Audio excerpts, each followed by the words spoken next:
Hi there, welcome to SkipCode. In order to understand the workings of the platform, let's start with the project. Here we have with us a dataset containing consumer information of bank customers, and we wish to train an ML model to predict the credit limit for a card issued by the bank. This is the home screen of the app. Here we can see our saved models categorized by type. Saved models can be directly edited by clicking View. In the sidebar on the left, we can see the profile section, favorites, reuse existing projects, API requests, and upcoming features. To start, we need to create a new project. Select our dataset type as CSV and upload our dataset. When the dataset gets uploaded, we get a window for attribute selection from all the columns of the dataset. Here, we will categorize the inputs, outputs, and exclusions and then select the ones which need to be one-hot encoded. Typically, categorical attributes like attrition flag, gender, education level, marital status, etc. are one-hot encoded before feeding into the neural network. We will also exclude 3 attributes which are not relevant to our prediction model. Now, we will be selecting our attributes for pairwise plots.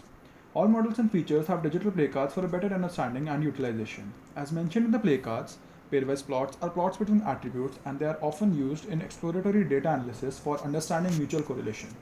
In this dataset, most of the plots are fairly evenly distributed, but here we can see a high correlation between average open to buy and credit limit. After looking at these plots, we can edit the attributes we want to add or remove and then move on to graph selection. For our tabular dataset, graphs like convolutional networks are not workable and thus cannot be used. Here, we will be creating a dense neural network. Again, the digital play card is meant to provide information to anyone not familiar with the DNN and can be opened by clicking at this question mark. For this model, we will be using 6 hidden layers with 40, 80, 100, 40, 20, and 10 nodes respectively. We will also introduce a dropout layer after layer 3 for dropping out 10% of the values.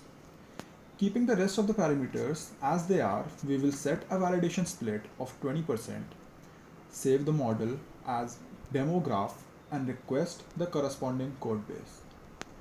Depending on the load on the server, this can take a couple of seconds.